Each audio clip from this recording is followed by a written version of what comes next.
وما أرسلناك إلا رحمة للعالمين. وقال رسول الله صلى الله عليه وسلم أنا خاتم النبيين لا نبي بعدي. وقال رسول الله ওরা গোত্র ছিলেন, গোষ্ঠী ছিলেন, একটা বংশ ছিলেন কুরাইশ বংশ। কোন বংশ? কুরাইশ বংশের 570 খ্রিস্টাব্দে মুহাম্মদুর রাসূলুল্লাহ জন্মগ্রহণ করেছেন। সুবহানাল্লাহ। কত খ্রিস্টাব্দে? 570 খ্রিস্টাব্দে মুহাম্মদুর রাসূলুল্লাহ সাল্লাল্লাহু আলাইহি ওয়াসাল্লাম জন্মগ্রহণ করেছেন।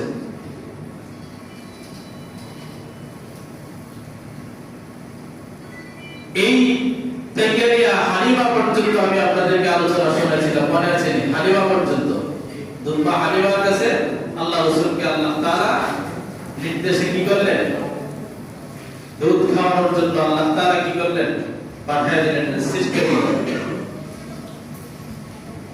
দুলবা হালিমা যখন মুহাম্মদুর রাসূলুল্লাহ সাল্লাল্লাহু আলাইহি ওয়াসাল্লামকে নিয়ে লালন পালন করতে লাগলেন, তখন ওনার খামারের ভিতরে যত বকরি ছিল, ওনার যতটুকু সম্পত্তি ছিল, সমস্ত সম্পত্তির ভিতরে আল্লাহ তাআলা শুধুমাত্র, তখন তো উনি নবী না, তখন উনি একজন শিশু, তিনি কি একজন শিশু, তখন উনি নবী না, তখন উনি কি শিশু, কিন্তু ওনার জিম্মাদারি আল্লাহ তাআলা ওনাকে যে নবী বানাবে সেটা আল্লাহ তাআলা 40 বছর পরে যা প্রকাশ করছে, এর আগে কি করে নাই? প্রকাশ করে নাই। কিন্তু ওনার আলামতগুলো আল্লাহ তাআলা গড়াই দিয়েছেন, এই যে ব্যক্তিটা দাম কত লোক। তো হালিমার ঘরে যতগুলো শস্য, যতগুলো বকরি ছিল, সবগুলো আগের তুলনায় বেশি করে দুধ দিতেছে। ওনার সংসারের ভিতরে আয় উন্নতি আস্তে আস্তে কি করতেছে? বাড়তেছে। এবং আগে যারা গেছিল ওনাকে এতিম কইরা আনে নাই, তারা তো ওনাকে দেখে আফসোস করে, কেমন ছেলে আনলো, কেমন সন্তান আনলো, যার কারণে ঘরের ভিতরে কি হইতেছে? সুখ শান্তি বরকত হইতেছে। আপনারা দেখবেন, বিশেষ করে যদি আপন মানুষ, চাচা হোক, দাদা হোক, তারা যদি একটু ধনাত্ম হয়ে যায়, তাহলে এতিম বাতিজাদের, এতিম নাতিদের খোঁজ খবর সহজে নিতে চায়। কি বাস্তব না বাস্তব? বাস্তব। নিতে চায়। তারপরে মুহাম্মদুর রাসূলুল্লাহ দুনিয়াতে আসার আগেই ওনার বাবা ইন্তেকাল করেছে। যখন দুলবা হালিমার ঘরে মুহাম্মদুর রাসূলুল্লাহ আস্তে আস্তে বড় হইতে লাগলেন, 6 বছর বয়সে আমেনাও দুনিয়া থেকে বিদায় নিয়ে চলে গেলেন। সুবহানাল্লাহ। কত বছর বয়সে? 6 বছর বয়সে। এখন জিম্মা কার উপরে? দাদার উপরে জিম্মা। আব্দুল মুত্তালিব লালন পালন করতে লাগলেন। আব্দুল মুত্তালিব লালন পালন করতে করতে 8 বছরের মাথায় আব্দুল মুত্তালিবের মারা যাবে, এই অবস্থায়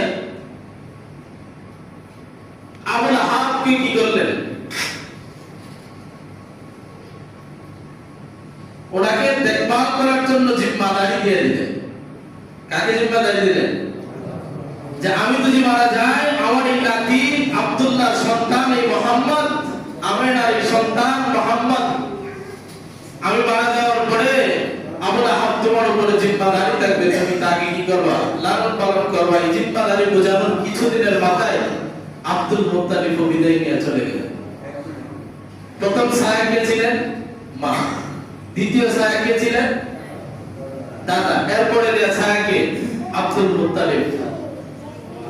চাচা লালন পালন করতেছে। আস্তে আস্তে বয়স বাড়তে বাড়তে মুহাম্মদুর রাসূলুল্লাহ সাল্লাল্লাহু আলাইহি ওয়াসাল্লামের বয়স যখন 12 বছরের কোঠায় পা রাখতেছেন। কত বছর চলতেছেন? 12 বছরে মুহাম্মদুর রাসূলুল্লাহ সাল্লাল্লাহু আলাইহি পা রাখতেছেন।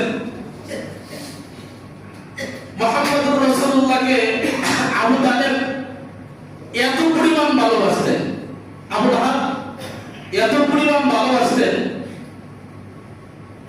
যা বলা বাহুল্য। যে মুহাম্মদুর রাসূলুল্লাহর কথা শোনার পরে যে আব্দুল্লাহর ঘরে এমন একটা সন্তান জন্মগ্রহণ করছে যে নাকি দেখতে একদম চাঁদের থেকেও সুন্দর, এই কথাটা শোনা মাত্রই আবু লাহাব তার শাহাদাত আঙ্গুলি দ্বারা ইশারা কইরা তার একজন দাসী ছিল, এই দাসীটাকে আযাদ করে দিয়েছে। সুবহানাল্লাহ। এখন 12 বছরের কোঠায় যখন পা চলতেছে, মুহাম্মদুর রাসূলুল্লাহ বললেন যে চাচা, আপনি তো এই আরব দেশ থেকে সিরিয়া পর্যন্ত আপনি ব্যবসা বাণিজ্যের জন্য যান, আপনার এই বড় ব্যবসা বাণিজ্য যদি দেখভাল করার জন্য একজন লোকের প্রয়োজন হয়, আমাকে যদি সাথে নিতেন তাহলে ব্যবসা বাণিজ্য আমি কি করতাম একটু বুঝতাম, আমি একটু আপনার সাথে কাজে দাঁড়াইতাম। মুহাম্মদুর রাসূলুল্লাহ সাল্লাল্লাহু আলাইহি ওয়াসাল্লামের কথা অনুযায়ী আবু লাহাব চিন্তা করলেন, ঠিক আছে চলো আমার সাথে সিরিয়ায় ব্যবসার উদ্দেশ্যে সাথে নিয়ে যাব। সিরিয়ার পথে যাওয়া মাসকানবর্তী এক এলাকার ভিতরে বিশ্রামের জায়গা, এই জায়গায় বিশ্রামরত অবস্থায় পাদ্রী দেখা বলতেছে, আবু লাহাব তোমার সাথে অন্য সময় লোকজন আনো না, এটার কি যে সুন্দর ফুটফুটে নজওয়ান যুবক নিয়ে আসছো, এটাকে কয়টা তো মুহাম্মদ আমার ভাতিজা। তবে তোমাকে তেমন বেশি কিছু বলবো না, তবে এই সন্তানের ব্যাপারে আমি তাওরাতের বড় পণ্ডিত। সুবহানাল্লাহ। আমি তাওরাতের বড় পণ্ডিত, আমি তাওরাতের ভিতরে পড়েছি এই ছেলের ব্যাপারে, এই ছেলের আকার আকৃতিতেই বোঝা যায় সেই যে আখির নবী মুহাম্মদুর রাসূলুল্লাহ সাল্লাল্লাহু আলাইহি ওয়াসাল্লামের কথা বর্ণনা আছে, সেই তো মুহাম্মদ দেখা যায়। কিন্তু আবু লাহাব এই ছেলের প্রতি, এই সন্তানের প্রতি যত্ন নিয়ে, একটু খেয়াল নিয়ে দুশ্মনটা হয়তো তাকে শেষ করে দিতে পারে, দুশ্মনদের চোখ তার উপরে পড়ে যাবে, কিন্তু তার যত্ন নিয়ে। আবু লাহাবের চিন্তা চেতনা আগে একরকম ছিল, এখন কি হয়ে গেছে, আরেক রকম হয়ে গেছে। ব্যবসা বাণিজ্য থেকে ফিরে যখন বাড়িতে আসলেন, তখন মুহাম্মদুর রাসূলুল্লাহকে আবু লাহাব এত পরিমাণ ভালোবাসতেন, ঘরের ভিতরে আয়েশা ভালো কিনো বস্তু আনলে আগে মুহাম্মদুর রাসূলুল্লাহকে তুইলা খাওয়াইতেন। ভালো কোনো বস্তু আনলে কাকে খাওয়াইতেন? মুহাম্মদুর রাসূলুল্লাহকে খাওয়াইতেন। শুধু তাই নয়, আবু লাহাব বলেন, আমি মুহাম্মদকে এত পরিমাণ ভালোবাসতাম, রাতের বেলা মুহাম্মদ যে জায়গায় ঘুমাইতো, আমি রাতের অর্ধেক অংশে আমার আপন সন্তানটাকে ওই জায়গায় শোয়াইয়া মুহাম্মদকে অন্য জায়গায় নিয়ে শোয়াইতাম। তার কারণ কেন? কাফেররা যদি সন্ধ্যাবেলা দেখে থাকে মুহাম্মদ এই জায়গায় শুইছে, রাতের আধারে এসে যদি এই ছেলের উপরে আক্রমণ করে, তাহলে হয়তো তাকে দুনিয়া থেকে বিদায় করে দিবে। বিদায় হইলে আমার আপন সন্তান বিদায় হোক, আর যাতে মুহাম্মদ নামের ব্যক্তিটা বিদায় না হয়। সুবহানাল্লাহ। এটা কোঠা আস্তে আস্তে বাড়তেছে বাড়তেছে, 12 বছর পার হয়ে যাইতেছে। আরবের আরেকজন ধনাঢ্য ব্যক্তির নাম ছিলেন ইতিহাসের পাতায় আম্মা জান খাদিজাতুল কুবরা রাদিয়াল্লাহু আনহা। নাম শুনছেন কি আপনারা? এখন আবু লাহাবের কাছে যায় খাদিজা বলতেছে যে শোনো, আমার এই ব্যবসা বাণিজ্য সিরিয়াতে আসা যাওয়া, এই ব্যবসা বাণিজ্য দেখভাল করার জন্য ভালো একজন বিশ্বস্ত লোকের প্রয়োজন। তোমার সাথে যে বেচারা দেখা যায়, এই বেচারা যেহেতু ভালো বিশ্বস্ত, যদি আমার এই ব্যবসা বাণিজ্য দেখভাল করার জন্য একজন সাথী হিসাবে তাকে দিয়ে দিতাম। আবু লাহাব চিন্তা করলেন, ঠিক আছে, সংসারের ভিতরে তো আরেকটু আয় উন্নতির প্রয়োজন আছে। তাকে কি দিয়ে দিলেন? খাদিজার কাছে দিয়ে দিলেন। খাদিজা ব্যবসা বাণিজ্য করার জন্য। তবে খাদিজা চুক্তি করলো আবু লাহাবের সাথে, আবু তালেব। সে কি করলো? এই ব্যবসা বাণিজ্য করার জন্য তার পাশে রাখতেছে, খাদিজার পাশে চুক্তি হলো, এই সিরিয়ার ভিতরে যদি ব্যবসা বাণিজ্য যে পরিমাণ হবে, লাভ হবে, লাভের অর্ধেক অংশ মোহাম্মদকে দিয়ে দিবেন, আর অর্ধেক অংশ কে নিয়ে যাবে? খাদিজা নিজে নিয়ে যাবে। মাইসারা খাদিজার একজন দাসী ছিলেন। মাইসারা কি ছিলেন? খাদিজার একজন দাসী, বিশ্বস্ত ছিল খাদিজা। এক কথায় ইতিহাস বিজ্ঞান বলেন, খাদিজা কে এই মাইসারা যদি রাত বলতো তাহলে রাতেই বলতো, যদি দিন বলতো দিনেই বলতো, এত পরিমাণ বিশ্বাস করত। মাইসারাকে জিজ্ঞাসা করে যে মাইসারা, তোমার সাথে যে ব্যক্তিটাকে মোহাম্মদকে নিয়ে গেলাম, এই ব্যবসা সিরিয়া থেকে আসার আগ পর্যন্ত এই ব্যবসা যাওয়ার সময়টা, আসার সময় সম্পর্কে আমাকে একটু কারবাজারি শোনাও। মাইসারা বলেন যে আমি মোহাম্মদ এই ব্যক্তির সাথে যখন ব্যবসা বাণিজ্য করতে গেলাম, অনেক জায়গার ভিতরে আমি দেখলাম একদম মরুভূমি, রোদ, অন্য অন্য কাফেলারা পানির পিপাসায় পিপাসিত অবস্থায় অনেক ক্লান্ত হয়ে যায়, কিন্তু আমি এই ব্যক্তির সাথে যখন রওনা হয়ে হাঁটতেছি তখন আমি দেখি যে ওনাকে সহ আমার উপরে আকাশের মেঘমালা কেমন জানি ছায়া দিতেছে।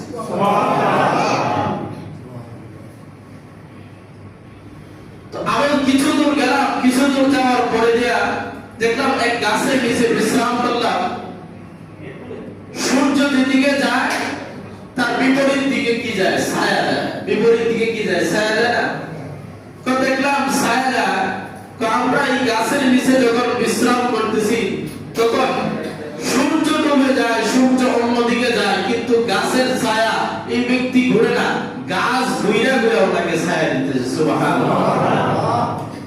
এই কথাগুলো শুনে, লম্বা ইতিহাসগুলো শুনে খাদিজা কেমন জানি দুর্বল অবস্থায় হয়ে গেছে।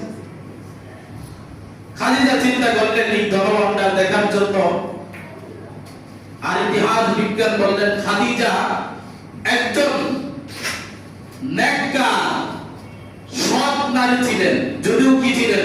বিধবা একজন নারী ছিলেন। একজন সৎ নারী ছিলেন, বিধবা থাকলেও একজন কি ছিলেন? সৎ নারী ছিলেন। এখন খাদিজা দুর্বল হইলে মুহাম্মদ সাল্লাল্লাহু আলাইহি ওয়াসাল্লামের উপরে মুহাম্মদুর রাসূলুল্লাহ এই ব্যাপারে কোনো বার্তা নাই, এই ব্যাপারে কোনো কথা না। খাদিজা একজন ধনাঢ্য মহিলা হিসাবে সে নিজে যায় তো তার কাছে বলতে পারে না যে আমি তোমার কাছে বিবাহ করতে চাই। এখন তার প্রশংসা তার বান্ধবীদের সাথে বারবার প্রশংসায় পঞ্চমুখ। বান্ধবীরা জিজ্ঞাসা, কি ব্যাপার, তুমি কি তার পছন্দ করে বলছো নাকি? কেমন জানি তার উপরে আমার আস্থা বিশ্বাস দিন দিন বাড়তেছে। দুর্বলতা বলে না, কি বলে? আমার আস্থা বিশ্বাস দিন দিন তার উপরে কি বাড়তেছে। তো খাদিজা বলে, শোনো, আমি যেই কথা বলছি বলতে পারবা না, আমার পক্ষ হইয়া তুমি যে প্রস্তাব দিবা যে আমাদের পুত্রের একজন সুন্দরী ধনাঢ্য মহিলা আপনাকে খুব পছন্দ করে, আপনাকে বিবাহ করতে চায়, আপনি কি রাজি করতে চান কিনা? মুহাম্মদুর রাসূলুল্লাহ বলেন যে এই ব্যাপারে তো আমি কিছু বলতে পারি না, এই ব্যাপারে আমার চাচা আবু লাহাব বলতে পারে। কে বলতে পারে? কথা বলেন না, বলতে পারে, আমার চাচা বলতে পারে। মুহাম্মদুর রাসূলুল্লাহ সাল্লাল্লাহু আলাইহি ওয়াসাল্লাম এই ব্যাপারে পাত্তা দিলেন না। আবার আরেকদিন এসে বলেন যে আপনার তো ধন সম্পদ নাই, তবে আপনার বিবাহ খরচপাতির জন্য যা খরচ হবে ওই মহিলা সব নিজে বহন করবে। এবার তো মুহাম্মদ রাসূলুল্লাহ বোঝার বাকি নেই যে কে আমার কাছে কি কারণে প্রস্তাব পাঠাইছে। চাচার এই অনুমতি ক্রমে কার প্রস্তাবে? মুহাম্মদুর রাসূলুল্লাহর বয়স যখন 25, খাদিজার বয়স তখন 40। এখন মুহাম্মদুর রাসূলুল্লাহ বিয়ার প্রস্তাব দিলেন না খাদিজা দিলেন? এখন বলেন কে দিলেন? খাদিজা দিলেন। এই ইতিহাসটা আমাদের কিছু মুসলমান নামদার কিছু নাস্তিক মুরতাদ ইহুদি খ্রিস্টানরা পর্যন্ত মুহাম্মদুর রাসূলুল্লাহর উপরে আঙ্গুল তুলে কথা বলে মুহাম্মদুর রাসূলুল্লাহ নাকি ধনের লোভী ছিলেন, এই জন্য খাদিজাকে বিয়ে করছেন। নাউজুবিল্লাহ। খাদিজা নিজে বিয়ে বৈশা যেদিন রাত্রে বিবাহ করছে সেদিন রাত্রে মুহাম্মদুর রাসূলুল্লাহকে বলেন যে মুহাম্মদ, আমার এই ধনভাণ্ডারের যত সম্পত্তি আছে সমস্ত সম্পত্তি আজকে রাত্রে থেকে সমস্ত সম্পত্তির মালিক আপনি নিজে, আপনি যে কাজে যেভাবে মনে চাই এইভাবেই ব্যবহার করতে পারবেন। সুবহানাল্লাহ।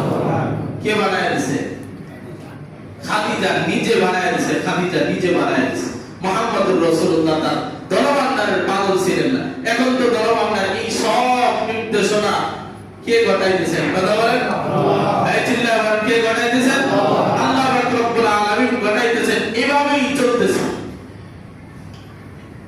এখন 25 বছরের একজন প্রজ্ঞাত যুবক, 40 বছরের একজন নারী ইসলামের জন্য ধনভাণ্ডারকে আল্লাহ তাআলা কাজে লাগাইবেন। তার কারণটা হলো, যদিও বিধবা ছিলেন, আরবের একটা প্রথা ছিল তৎকালীন জামানায় বিধবা নারীকেও বিবাহ করা খারাপ দৃষ্টিতে দেখতেন না, ভালো দৃষ্টিতে দেখতেন।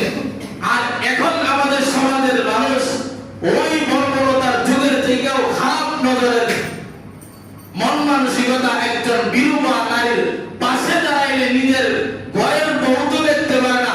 সমাজের মানুষগুলো তার নিম্ন শ্রেণীর আকার আকৃতি দেখে দেখার দ্বারা এই মানুষগুলো গুনাহগার না নেককার হবে? একথা বলেন, নেককার হবে না গুনাহগার হবে? একজন বিধবা নারীর পাশে বিবাহ করে হালাল পন্থায় দাঁড়ান, অন্য হারাম পন্থার থেকে হালাল পন্থা ইসলাম জায়েজ করেছে।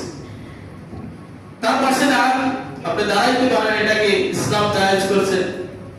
আবার আরেক কথাই যা বলেন যে মুহাম্মদুর রাসূলুল্লাহ ওই যে বিধবা মহিলাকে বিবাহ করছে, পরে টকবক যুবক একজন নারীর প্রয়োজন পড়ে আরেকজন নাবালিগ মেয়েকে বিবাহ করছেন। এটা রাসূলুল্লাহ, আমি তো আরেকদিন আপনাদেরকে শোনাইছিলাম, রাসূলকে আল্লাহ তাআলা 11টা নির্দেশে 11টা বিবাহ করছেন উম্মতকে শিক্ষা দেওয়ার জন্য। 11টা 11 সিস্টেমে উম্মতকে কি করার জন্য? কথা বলেন না, শিক্ষা দেওয়ার জন্য। অন্য আলোচনা। তবে কথা হলো, আল্লাহ তাআলা মুহাম্মদুর রাসূলুল্লাহ যেমন সৎ ছিলেন, সৎ নারীকে আল্লাহ তাআলা ওনার জন্য কি রাখলেন? বরাদ্দ রাখলেন। আল্লাহ তাআলা এখন আপনি বলতে পারেন যে হুজুর আমি যে সৎ, এখন আমার কপালে যে সৎ ঘটবে এটার আলামত কোরআনের একটা আয়াত আমি আপনাদেরকে শোনাই।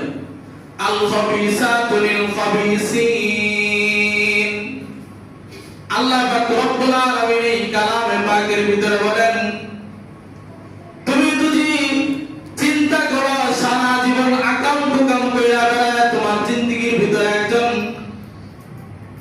সৎ নারী হিসাবে তুমি একজনকে বিবাহ করবা, এটা কঠিন কালেও সম্ভব হবে না। তুমি যে চরিত্রের অধিকারী তোমার জীবন সঙ্গীও হবে এই পরিমাণ এই খারাপ অঞ্চলের হবে না। হয়তো তুমি যে চরিত্র এই পরিমাণ চরিত্রের খারাপ অংশীদারকারী একজন নারী তোমার জীবনের সঙ্গী হবে, এছাড়া অন্য কাউকে পাইবে না। তুমি হাজার কাইটা গুটে দেখবা এর ভিতরে একটা খারাপ আছে। তুমি আরেকজনের আরেকটা নারীকে তুমি দর্শন কইরা তুমি আরেকজনের মাইয়াকে সৎ হিসাবে পাইবা, এটা কঠিন কালেও সম্ভব না। এটা কোনো স্বপ্নে হওয়ার যে বাইরে এটা পাইবা না। সে হাজার বুকে হাত দিয়ে বলো আমি কাউকে কি করি না, আমার জীবন সঙ্গিনী বানায় নাই। কিন্তু তুমি যদি মনে করে দেখো আরেকজনের মায়ের সাথে তুমি টাঙ্কি মারা থাকো, তোমারটার সাথে আরেকজনের টাঙ্কি মারছে, এটা মনে রাখবা। যদি তুমি আরেকজনের সাথে খারাপ অপকর্ম না করে থাকো, তাহলে তুমি নির্দ্বিধায় পাবো আল্লাহ তোমার জন্য এমন একটা বরাদ্দ করে লাগছে, তুমি সব তোমার জীবনের সাথে সব মিলবে। আল্লাহ কোরআনের আয়াত সত্য না মিথ্যা? আয়াত বলে সত্য না মিথ্যা? পরে হাজার আফসোস করলেও কি হয় না, লাভ হয় না। কেন লাভ হয় না? তুমি খারাপ, ঘরেরটাও মিলছে খারাপ, তকদির। বাদশার সাথে বাদশা মিলে, কানার সাথে কানা মিলে। কি সত্য না মিথ্যা? এটাই সত্য। এখন খাদিজার ঘরে মুহাম্মদুর রাসূলুল্লাহ সাল্লাল্লাহু আলাইহি ওয়াসাল্লাম দুইজনের জীবন যাপন যাত্রা শুরু করতে লাগলেন। এর ভিতরে খাদিজার ঘরে আল্লাহ পাক রব্বুল আলামিন বেশ কয়েকজন ছেলে সন্তান এবং মেয়ে সন্তান আল্লাহ তাআলা দিয়েছেন। এই খাদিজার একজন কন্যা সন্তানের নাম জান্নাতে নারীদের সর্দানি ফাতেমা রাদিয়াল্লাহু আনহা, জান্নাতি নারীদের সর্দানি খাদিজার মেয়ে ছিলেন। কার মেয়ে ছিলেন? কথা বলেন না, খাদিজা। কিন্তু আল্লাহ পাক রব্বুল আলামিন মেয়েদেরকে রাখতেন আর ছেলেদেরকে কেন রাখতেন না, এটা লম্বা আলোচনা আছে সূরা কাউসার, অন্য আরেকদিন শোনাবো। কিন্তু খাদিজার মেয়ে কে ছিলেন? ফাতেমা। তাহলে এই খাদিজার ঘরেও আল্লাহ পাক রব্বুল আলামিন কি দিলেন? কথা বলেন না, কন্যা সন্তান দিলেন। এই সব কিছু ঘটাইছেন কে? কে ঘটাইছেন? কথা বলেন না, আল্লাহ পাক রব্বুল আলামিন ঘটাইলেন। এই 25 বছর পর্যন্ত এইভাবে পা আস্তে আস্তে বাড়তেছে।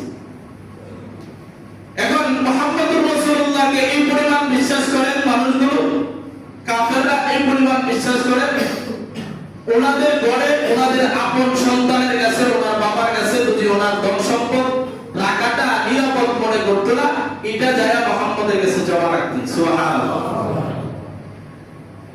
ধনভাণ্ডার জমা রাখতেন।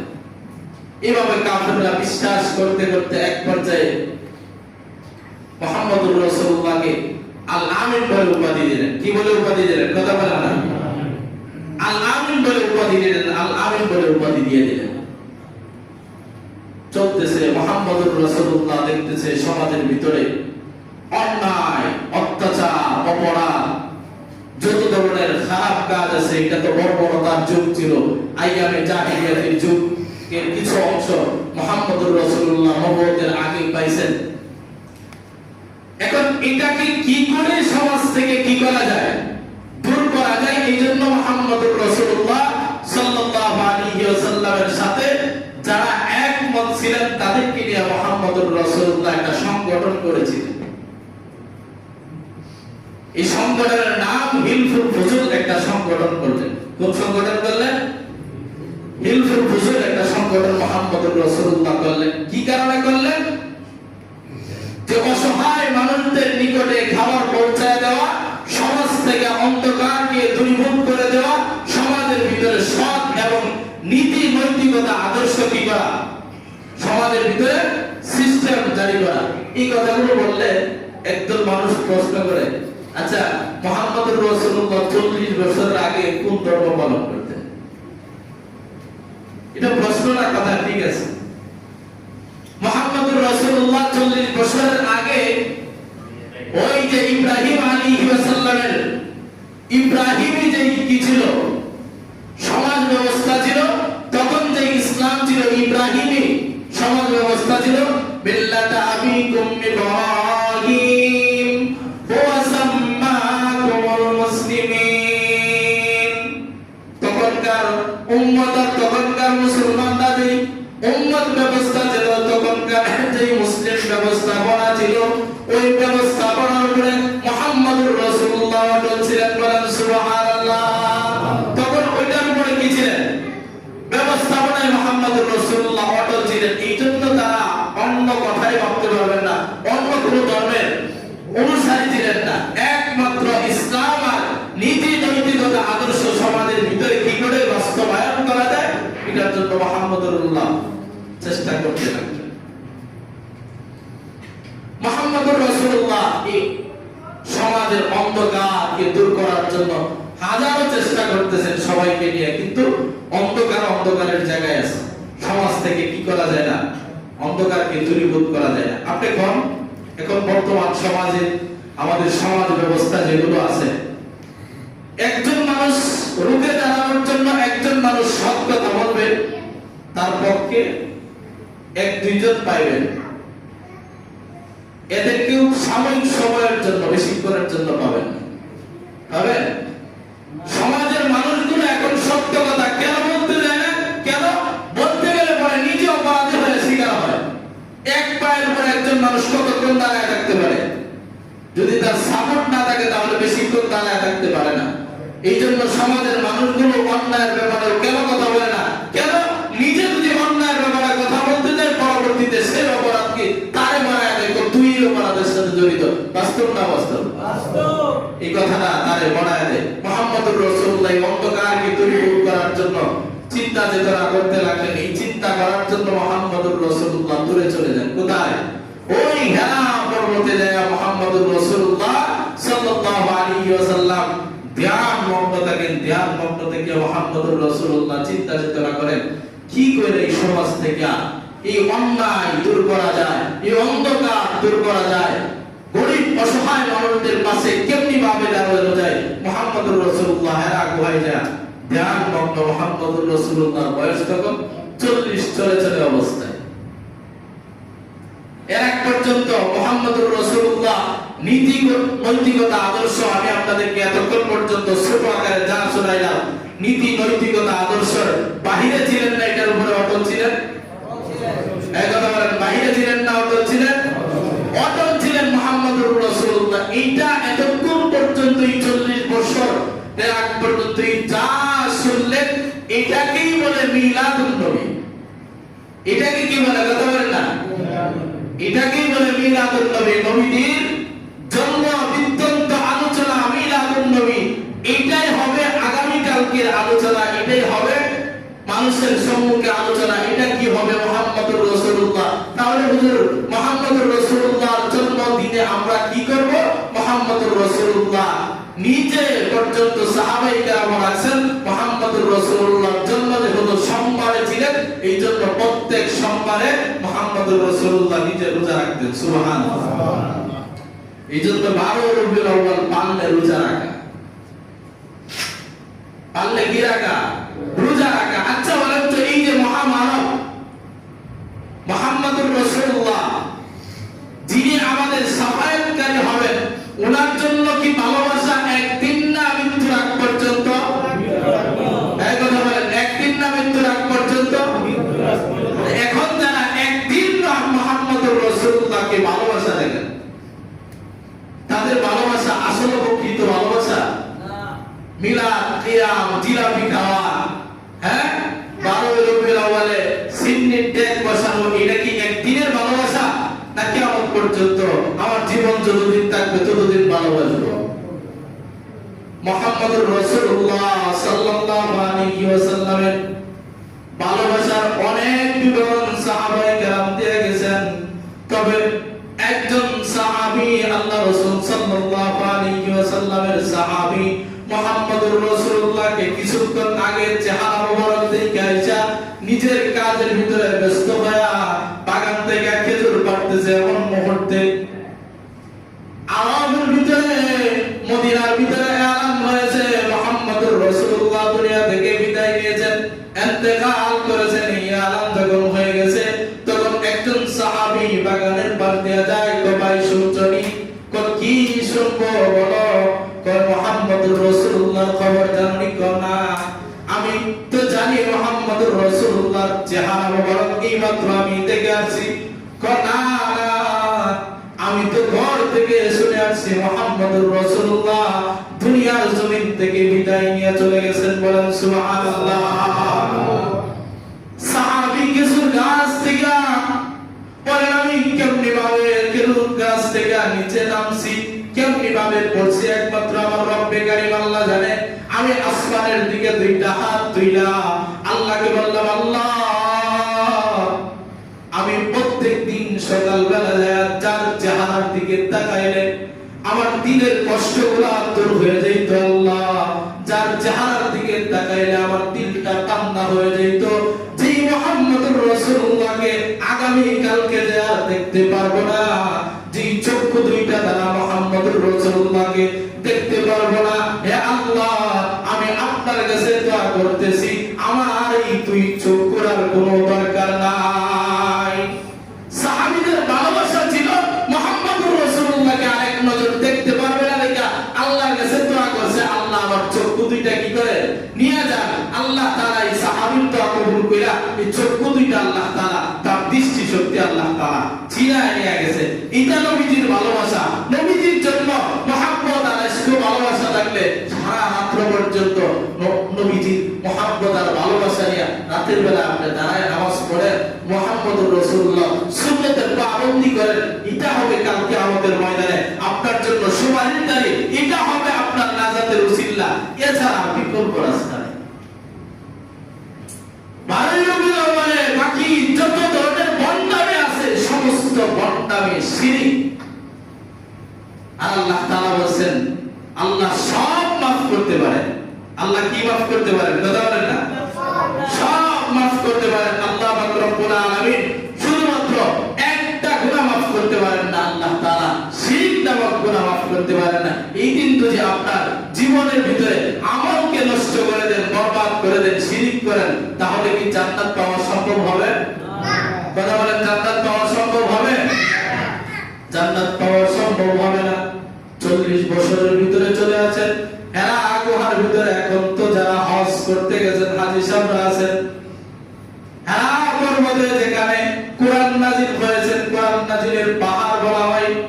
এই হেরা পর্বতের ভিতরে যারা এখন তো আধুনিকতার কারণে পাহাড়ের পাথর কাটা কাটা সিঁড়ি বানায় দিছে, তাও নাকি শুনছি 1 ঘন্টার উপরে সময় লাগে হাইটা উপরে উঠতে, তারপরে হাঁপা যায়, পানি খাইতে হয়, কয়েক জায়গায় কি করতে হয়, বসতে হয়, বিশ্রাম করতে হয়। এখানে হাজী সাহেবরা আছেন না নাই? হ্যাঁ, কথা বলেন, হাজী সাহেবরা আছেন কি? আপনারা আছে না? যায় ঘুমাইছেন, হেরা পর্বতে গেছেন, যারা গেছেন তো তারা কষ্ট করছেন। মুহাম্মদুর রাসূলুল্লাহ যেখানে ধ্যানমগ্ন থাকতেন, সমাজের অন্যায় বিচার কি করে দূরীভূত করা যায়, সমাজ থেকে দূরে সরায় দেওয়া যায়, মুহাম্মদুর রাসূলুল্লাহ চিন্তা করতেন পেরেশানিতে অবস্থায়। এমন মুহূর্তে একদিন 9 দীর্ঘদিন পর্যন্ত, তখন আম্মাজান খাদিজার বয়স 50-এর কাছাকাছি, এমন মানুষটা শরীরের কোনো ব্যবস্থা নাই, ভালো কোনো ব্যবস্থা নাই। এই হেরা পর্বতে মুহাম্মদুর রাসূলুল্লাহর জন্য খাবারের ব্যবস্থা করে নিজে খাবার নিয়ে যাইতেন। বলেন সুবহানাল্লাহ। এই এত পাহাড়ে একজন মানুষ, যারা বিচক্ষণ মানুষ, এই পাহাড়ের নিচে দাঁড়াইলেই তাদের মাথা ঘুরে যায়, কি করে সম্ভব? 50 বছরের একজন নারী, উনি ওনার স্বামীর জন্য হেরা পর্বতের ভিতরে ভালো কোনো ব্যবস্থাও ছিল না, ওই জায়গার ভিতরে কি করে উনি খাবার নিয়ে যেতেন? 1 বেলা না, 2 বেলা না, 3 বেলা খাবার নিয়ে যেতেন। সুবহানাল্লাহ। আর একজন হাজী সাহেবরা যারা নৌজওয়ান যুবক, তারাও শুনি হেরা পর্বতে 1 ঘন্টার সময় উপরে উঠলে হাঁপায় যায়। কয়েকবার তারা কি করতে হয়? জিরাইতে হয়। কয়েক লিটার পানি নিয়ে যায়, পানি উপরে উঠতে আর নামতে আরো পানির প্রয়োজন হয়, যেগুলো নিয়ে যায়। তখন তো ভালো কোনো ব্যবস্থা ছিল না। আম্মাজান খাদিজা ওই জায়গার ভিতরে খাবারের ব্যবস্থা করে রাখতেন। আম্মাজান খাদিজা জানতেন যে আমি যিনাকে স্বামী হিসাবে গ্রহণ করেছি, উনি তো একজন আরবের সৎ ব্যক্তি। আরবের নির্দ্বিধায় সমস্ত মানুষগুলো, মুসলিম বলেন গায়রে মুসলিম বলেন, সবাই এক বাক্যে সবাই বলতে লাগলো আল আমিন, আল আমিন, বিশ্বাসী বলে সবাই বলতে লাগলো। উনার দ্বারা কোনদিন অন্যায় অপরাধ হইতে পারে না। হ্যাঁ, পর্বতে যেহেতু ধ্যানমগ্ন আছে, নিশ্চয়ই কোনো কারণে আছে। হঠাৎ করে মুহাম্মদুর রাসূলুল্লাহ সাল্লাল্লাহু আলাইহি ওয়াসাল্লাম বলেন, আমার 40 দিন যেদিন অতিবাহিত হইতে লাগলো, সেদিন হঠাৎ করে আমি তাকায় দেখি আমার চোখের সামনে একজন ব্যক্তি আইসা দাঁড়ায় গেছে, যার চেহারা, যার মাথা মণ্ডলী দেখা যায় 7 তবক আসমানের উপরে, তার পাগুলো দেখা যায় 7 তবক জমিনের নিচে, তার পাখাগুলো দ্বারা দেখা যায় আসমানের আর আলো দেখা যায় না, পুরো আসমানটা ঘেরাও হয়ে গেছে। সুবহানাল্লাহ। এই এমন ব্যক্তিটা হঠাৎ করে কেমন জানি আস্তে আস্তে ছোট হইতেছে, ছোট হইতেছে, ছোট হইয়া 1 বার 2 বার 3 বার আমাকে বলেন, ইকরা, পড়েন আপনি। আমি ওনার জবাবে বললাম, লা বিকরিন, আনা বিকরিন, আমি কিছুই জানি না, আমি পড়তে জানি না। বলেন ব্যক্তিটা আবার বললেন, ইকরা, পড়েন। আমি পড়তে জানি না, আমি বললাম পড়তে জানি না। তিনবারের মাথায় আমাকে এই ব্যক্তিটা কেমন জানি বুকের ভিতরে নিয়ে চাপ দিল, চাপ দিয়া বলে মুহাম্মদুর রাসূলুল্লাহ বলেন। চাপ দেওয়ার সাথে সাথে মনে হইল আমার এক পাজরের হাড় গুলো অন্য পাজরে ঢুকে যাইতেছে। এমন ব্যথা অবস্থায় আমাকে চাপ দিয়া বলেন আপনি আপনার রবের নামে পড়েন। আমি তখন ইকরা বিসমি রাব্বিকাল্লাযী খালাক খালাকাল ইনসানা মিন আলাক ইকরা ওয়া রাব্বুকাল আকরাম। এক কথায় আমি মুহাম্মদুর রাসূলুল্লাহ আল্লাহ তাআলার কালামের এই পাঁচটা আয়াত একদমে আমি মুহাম্মদুর রাসূলুল্লাহ বললাম সুবহানাল্লাহ। এই ঘটনা থেকে অনেকগুলো ঘটনা অন্ততপক্ষেও আমাদের মুসলমান হিসাবে শিক্ষা অর্জন করার প্রয়োজন আছে। মুসলমান ভাই কি শিক্ষা? এক নম্বরে মুহাম্মদুর রাসূলুল্লাহকে যখন পড়ার জন্য বলা হলো উনি পড়লেন না, দুইবার বললেন উনি পড়লেন না, তিনবার। এর মাথায় যখন ওনাকে বলা হলো ওনার রবের নামে পড়ার জন্য উনি ওনার রবের নামে পড়লেন। তার মানে হয়ে যায় জমিনের ভিতরে আল্লাহ পাক রব্বুল আলামিনের কোরআনের শিক্ষার বাহিরে দুনিয়ার যত শিক্ষা আছে সব শিক্ষা সাতার মাথা। এই দুনিয়ার শিক্ষা দ্বারা কিঞ্চিত পরিমাণ লাভ হয় না। আপনি দেখবেন বাস্তবিক শব্দে দুনিয়া খাওয়ানোর জন্য, দুনিয়া ইনকামের জন্য যারা শিক্ষা অর্জন করছে এদের মন মস্তিষ্ক থাকে চেচ্চেনা। চেচ্চেনা বুঝেননি? একদম কড়া মেজাজি থাকে। ওরা সমাজে ভালো কিছু বুঝতে চায় না। তার কারণ কি? কোরআনের জ্ঞান নাই তার ভিতরে। সমাজে নাই, কথা নাই, জায়গা নাই, বেজায়গা নাই। হঠাৎ করে কি হয়েছে, কি হয়েছে, হ্যাঁ হঠাৎ করে চিল্লাম করে কি হয়েছে, আসলে না এমন শিক্ষিত মানুষ কথা বলেন না। সমাজের ভিতরে কেন? তার শিক্ষাটা শুধুমাত্র অর্জন করেছে দুনিয়া ইনকামের জন্য, আল্লাহ পাওয়ার জন্য ইনকাম করে নাই। আল্লাহ পাওয়ার জন্য যদি কোরআন শিখতে হয় তাহলে দুনিয়ার জ্ঞান অর্জন বাদ দিয়া পরকালের জ্ঞান আল্লাহ তাআলার কালামকে যদি শিক্ষা অর্জন করেন তাহলে দুনিয়া এবং পরকালে নাজাত পাওয়ার জন্য এটাই যথেষ্ট হবে। সুবহানাল্লাহ। কোরআনের শিক্ষার বাহিরে বিকল্প কোনো শিক্ষা নাই। যেমন আপনারা যারা শিক্ষিত যারা আছেন তারা ভালো মাশাআল্লাহ আলহামদুলিল্লাহ। আচ্ছা বলেন এই যারা শিক্ষিত তারা আপনি আপনাদেরকে ছোট আকারে দেখতেছি না, বলেন তো আপনার এই 60-70 বছরের জিন্দেগির ভিতরে আপনার বাবা কত টাকা আপনার বিছানা খরচ করলো, এই কত ডিগ্রি অর্জন করাইলো, সাধারণ আমার রব্বে কারীমের আল্লাহ 30 পারা কালামটা আপনার এই বয়সের ভিতরে আজ পর্যন্ত এই কালামটা একবার শেষ পর্যন্ত পড়তে পারলেন না। আপনি বলেন তো এই শিক্ষা দ্বারা আপনার কিঞ্চিত পরিমাণ লাভ আছে? কথা বলেন, লাভ আছে? শুধুমাত্র এই শিক্ষাটা আপনি দুনিয়া অর্জনের জন্য শিখছেন। আর এই কালাম স্বীকার করে দেয়া দুনিয়াও হাসিল সম্ভব, পরকালেও হাসিল কি সম্ভব। দুনিয়াও আল্লাহ দিবে, পরকালেও আল্লাহ দিবে। অনেক মানুষ আছেন যারা কোরআনের হাফেজ হয়েছে অথবা মাদ্রাসায় পড়িয়া কালাম স্বীকার করে দিয়া পরকালীন জ্ঞান অর্জন করছেন, দুনিয়ার জ্ঞান অর্জন লাভ করছেন। এরাও ওই জাহানে কামিয়াবি। তার কারণ আল্লাহর কোরআনের জ্ঞান থাকতে হবে। যার ভিতরে আল্লাহর কোরআনের জ্ঞান আছে তার দ্বারা কশিন কালেও এক কিঞ্চিত পরিমাণ অন্যায় অপরাধ হওয়া সম্ভব না। সম্ভব যার ভিতরে কোরআনের জ্ঞান আছে। এখন আমাদেরকে শেখানো হয় দায়িত্ব কি জিনিস। দায়িত্ব কাকে বলে এটা আপনি আগে দেখানো বুঝবেন। দায়িত্ব কাকে বলে? দায়িত্ব বলে আমার সন্তান নামাজ পড়ে না, আমার সন্তানকে নামাজ পড়ানো, এটাকে বলে দায়িত্ব। আরেকজনের সন্তান নামাজ পড়ে না, ওই দিকে তাকানো আমার দায়িত্ব না। আমার কোন দায়িত্ব? আচ্ছা বলেন, আপনার পাশাপাশি বিল্ডিং এর ভিতরে আপনার সন্তান বসবাস করে বেড়াইতে গেল, অথবা আপনার বিল্ডিং এ আপনার সন্তান বসবাস করে। আপনার বিল্ডিং এ আগুন লাগছে, আপনার পাশের বিল্ডিং এ আগুন লাগছে। এখন পাশের বিল্ডিং এ আপনার বন্ধুর সন্তান আছে, আপনার বিল্ডিং এ আপনার সন্তান আছে। আপনি কোনটাকে আগে বাঁচাইবেন? কথার জবাব দেন, কোনটাকে আগে বাঁচাইবেন? নিজের দ্বারা আগে বাঁচাইবেন, এইটা যদি বুঝেন নিজের দ্বারা আগে বাঁচাইবেন, তাহলে পরের দ্বারা নিয়ে চিন্তা করা পরের চিন্তা, তাহলে আগে নিজেকে বাঁচান।